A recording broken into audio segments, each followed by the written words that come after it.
Correa, un amigo muy confidente, muy cercano, un poeta español que también estuvo tiempo en Perú, tuvo mucho contacto con Perú a partir de César Vallejo, que habla de un Vallejo que también salía a la bohemia parisina y salía a divertirse, que le gustaba de alguna manera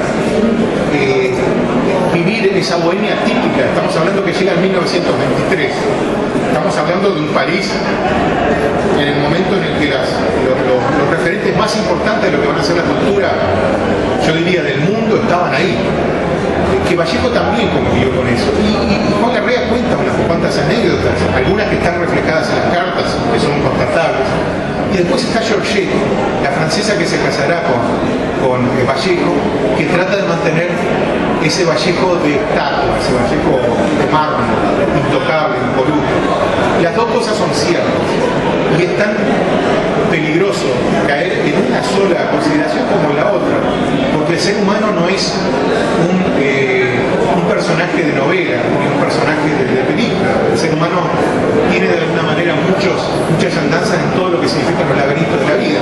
Una picardía de Vallejo, por ejemplo, es conseguir con Pablo Abril que le tramite una beca que le pagan los españoles y que le permite, yo hice la conversión de lo que significaban las 330 pesetas en ese momento que recibía, y apenas si le permitía pagar la pensión, el hotel donde se hospedaba. O sea, no le permitía mucho, el hambre continuaba. Pero la picardía de Vallejo es que recibe esta beca desde España, pero no va un solo día a la universidad que le proporcionaba la beca. O sea, recibe el dinero y todo el tiempo le escribe: Pablo, por favor, convénzalo que voy a ir el mes que viene, que estoy de alguna manera en este tema, que trate de que la beca se postergue. Llega un momento que los españoles dicen: no, vamos a suspenderle la beca. Este hombre ni una sola vez ha asistido a los cursos para los cuales se les paga este dinero. En ese momento Vallejo le escribe a Pablo Abril, le dice: por favor, entonces intente que la beca se la den a Julio Gálvez, a mi compañero, y ya tengo pactado con él dividirnos la ganancia. Todo esto tiene que ver con un Vallejo pícaro.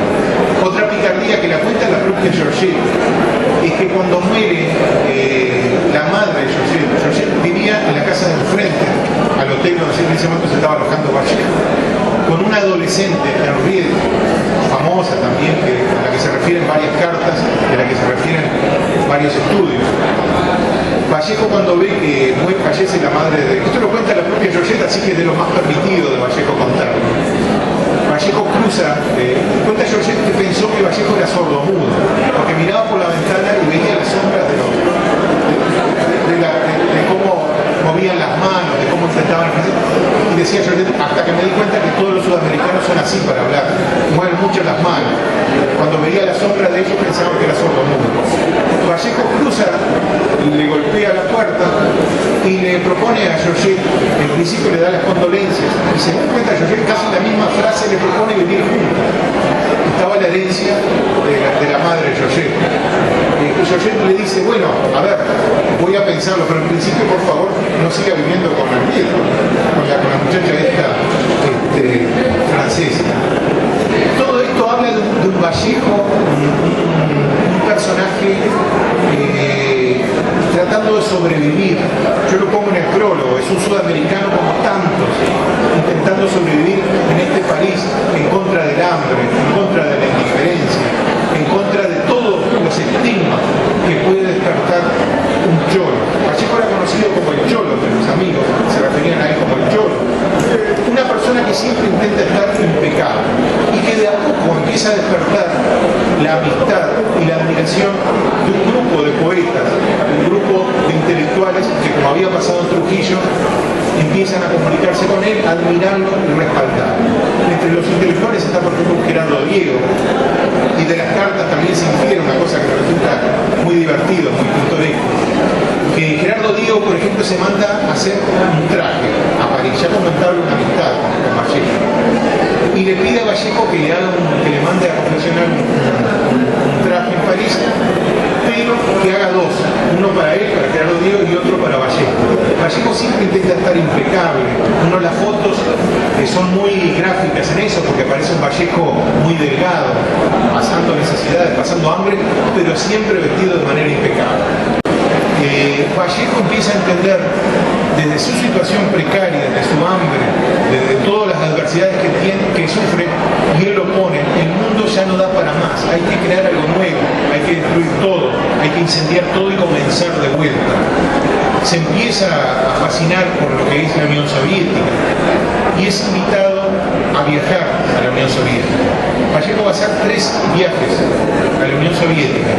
En el primer viaje, una de las esquelas, las tarjetas que manda a Pablo Abril, le dice, le habla fascinado de lo que es la Unión Soviética, le dice: Lenin es un genio. El tema es que Vallejo en algún momento piensa en quedarse a vivir en Moscú, una forma de salir de esa precariedad, de esa situación, pero se encuentra con varios problemas que lo dice en las cartas. Uno es el idioma, que resulta absolutamente incomprensible el ruso, no puede comunicarse. Y el otro problema grave es la vivienda. En una carta dice: ni Stalin tiene donde vivir. La Unión Soviética no resuelve la situación de vivienda, y eso lo que sí consigue es que desde la Unión Soviética le ofrezcan espacios para publicar sus artículos, que van a ser traducidos o publicados en español para la difusión, para la propaganda de lo que era esa naciente Unión Soviética, y Vallejo acepta. Esa situación le crea que en una instancia Vallejo viaja a Madrid y los franceses le impiden la vuelta por su involucrarse políticamente con la Unión Soviética. Toda esta situación que uno puede suponer una mejora en lo económico, una mayor visibilidad de Vallejo, no es tal. Hasta la última carta que se encontró el año pasado, apareció una carta escrita muy pocos días antes, pocas semanas antes del fallecimiento de Vallejo. Vallejo sigue pidiendo dinero, tiene dificultades económicas, sigue padeciendo hambre. Vallejo también sufre una salud muy adversa que lo hace internarse de manera constante por derrames intestinales, sangrados intestinales. Lo opera en la salud pública precaria de aquel momento, no de la mejor manera, como es de suponer, y todas las dificultades siguen rodeando a Vallejo.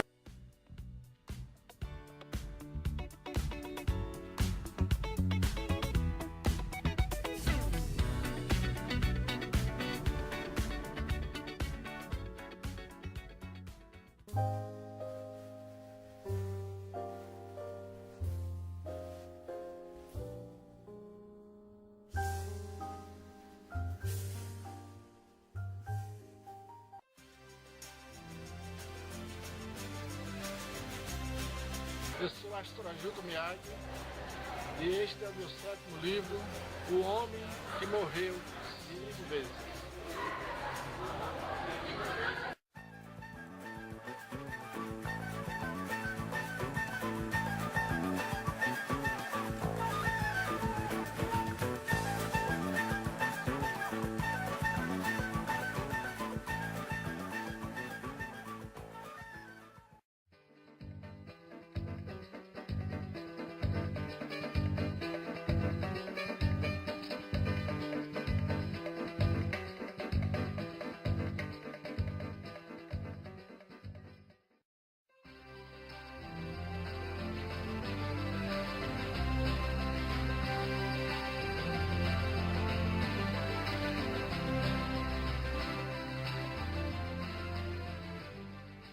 Rafael Alberti cuenta que lo trata circunstancialmente un par de veces, no tiene mayor amistad con Vallejo, pero le sorprende la personalidad de ese cholo, de ese mestizo. Picasso no llega a conocerlo. Cuenta Juan Larrea que el retrato, algunos conocemos, usted puede ver algunos retratos que hizo, varios dibujos que hizo Picasso sobre Vallejo, es porque después de muerto es el propio Juan Larrea el que en conversaciones con Picasso lo estimula. A mí todo esto me resulta sorprendente y me parece brutal el hecho de que, como yo decía al principio, en mi opinión, estamos hablando del poeta más importante de habla hispana de los últimos 100 años, muere sin saber la importancia, sin saber que él era César Vallejo, sin imaginarse ni remotamente que íbamos a estar hoy en Uruguay, tantos años después, hablando, elogiando. Me decía el agregado cultural Bruno Podestá, amigo, escritor y muy colaborador en algunas instancias en lo que fue la investigación de las cartas, que incluso en Perú, llegado, transcurridas algunas décadas, empezaba a asomar Vallejo. Cuando iba a publicar estas cartas en una conversación con Alcides Abella, editor de Banda Oriental, Alcides me decía, pero mirá que Vallejo no es apreciado, no es... Estamos hablando del siglo XXI. Cuidado porque comercialmente Vallejo sigue con algunas zonas incomprendidas. Y es posible que sí, es posible que sí. Vallejo en dos cosas resultó en una actitud heroica y consecuente. Nunca renunció a su poesía, nunca renunció a la honestidad de su poesía y nunca renunció a la honestidad de su trabajo intelectual. De manera constante, sus obras de teatro, su narrativa, sus ensayos. Yo cito, por ejemplo, algo. A él le podía convenir a nivel laboral su adhesión a la Unión Soviética. El poeta era Mayakovsky, el poeta oficial de la Unión Soviética. Vallejo escribe un artículo cuestionando la poesía de Mayakovsky. Pablo Abril, quien le enviaba dinero, quien le conseguía becas, quien le conseguía beneficios, le mandaba sus poemas. Pablo Abril también llegará a publicar su poesía. Vallejo en ningún momento le elogia la poesía hasta que llega un poema y Vallejo dice, ah sí, este poema sí. Esa honestidad de Vallejo no puede contar ese anecdotario reflejado por Juan Larrea y algunos otros amigos, incluso reflejado en las cartas, de lo que era ese latinoamericano sobreviviendo en París. Pero de lo que nunca se puede cuestionar en Vallejo es su autenticidad, es su honestidad que logra la trascendencia, que logra ese vuelo hasta el siglo XXI y hasta esta conversación que estamos teniendo hoy. Y hasta el congreso que les citaba al principio, que será en Perú, con algunos de los más prestigiosos académicos y docentes de Inglaterra, de Francia, de Estados Unidos, de todo el mundo. Este Vallejo que es estudiado muere en 1938 sin tener la más mínima idea de su trascendencia. Massa. Al fin de la batalla y muerto el combatiente, vino hacia él un hombre y le dijo, no mueras, te amo tanto. Pero el cadáver ay, siguió muriendo. Se le acercaron dos y repitiéronle, no nos dejes, valor, vuelve a la vida. Pero el cadáver ay, siguió muriendo. Acudieron a él 20, 100, 1000, 500.000, clamando tanto amor y no poder nada contra la muerte. Pero el cadáver ay, siguió muriendo. Le rodearon millones de individuos con un ruego común, quédate hermano. Pero el cadáver ay, siguió muriendo. Entonces todos los hombres de la tierra le rodearon. Le vio el cadáver triste, emocionado. Incorporóse lentamente, abrazó al primer hombre, echóse a andar. Muchas gracias.